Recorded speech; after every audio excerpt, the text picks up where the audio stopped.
ఈ తల్లికి వందనం పథకానికి సంబంధించి ప్రభుత్వం నుంచి ఏదైనా తాజా అప్డేట్ వచ్చిందంటే వెంటనే మన పవన్ టాక్స్ తెలుగు ఛానల్ మీకు పూర్తి సమాచారాన్ని తెలియజేస్తుంది.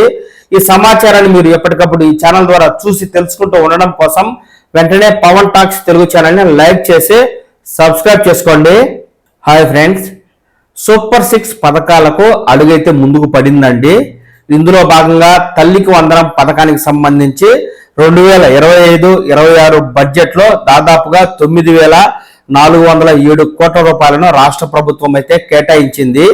ఇందులో ప్రభుత్వ పాఠశాలలో చదివేవారు, అలాగే ప్రైవేట్ స్కూళ్లలో చదివేవారు, 1వ తరగతి నుంచి ఇంటర్మీడియట్ వరకు చదువుతున్న పిల్లలందరికీ ఏడాదికి 15,000 రూపాయల చొప్పున వారి తల్లుల ఖాతాలో జమ చేసేందుకు ప్రభుత్వం అయితే ఈ నిధులను కేటాయించడం జరిగింది. రాష్ట్ర వ్యాప్తంగా 80 లక్షల మంది విద్యార్థులు అయితే చదువుతూ ఉన్నారు. ఇది 1 నుంచి 12వ తరగతి వరకు చదివే వారి సంఖ్య. వీరందరికీ వారి తల్లుల ఖాతాలో 15,000 చొప్పున ఖాతాలో జమ చేసినట్లయితే ఏడాదికి దాదాపుగా 12,000 కోట్ల రూపాయల నిధులు అయితే అవసరం అవుతాయి.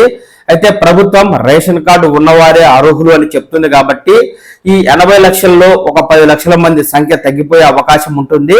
దాదాపుగా 70 లక్షల మంది వరకు ఈ నిధులను అయితే వారి తల్లుల ఖాతాలో జమ చేస్తారు.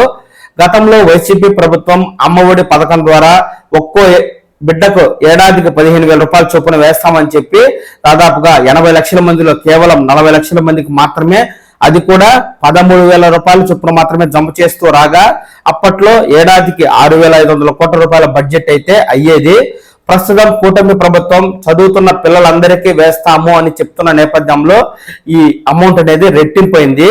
దీంతో ఎప్పటి నుంచో తల్లికి వందనం పథకానికి సంబంధించి సందిగ్ధం నెలకొని ఉండగా తాజాగా బడ్జెట్ లో ప్రవేశపెడుతూ దాదాపు 9,000 పైచిలకు నిధులను కేటాయించిన ప్రభుత్వం ప్రస్తుతం జరుగుతున్న అకాడమిక్ ఇయర్ లోని విద్యార్థులందరికీ మే నెలలో ఈ నిధులను విడుదల చేస్తామని చెప్పింది.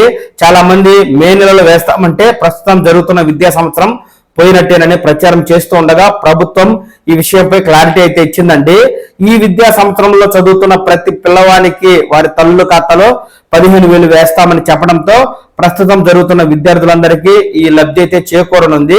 తరువాత వచ్చే సంవత్సరం మళ్ళీ మరో మే నెలలో వేస్తారు కాబట్టి ప్రస్తుతం జరుగుతున్న విద్యా సంవత్సరానికి పిల్లలకైతే న్యాయం జరుగుతుందని మనకు తెలుస్తూ ఉంది. ఈ తల్లికి వందనం పథకానికి సంబంధించి ప్రభుత్వం నుంచి ఏదైనా తాజా అప్డేట్ వచ్చిందంటే వెంటనే మన పవన్ టాక్స్ తెలుగు ఛానల్ మీకు పూర్తి సమాచారాన్ని తెలియజేస్తుంది. ఈ సమాచారాన్ని మీరు ఎప్పటికప్పుడు ఈ ఛానల్ ద్వారా చూసి తెలుసుకుంటూ ఉండడం కోసం వెంటనే పవన్ టాక్స్ తెలుగు ఛానల్ని లైక్ చేసి సబ్స్క్రైబ్ చేసుకోండి.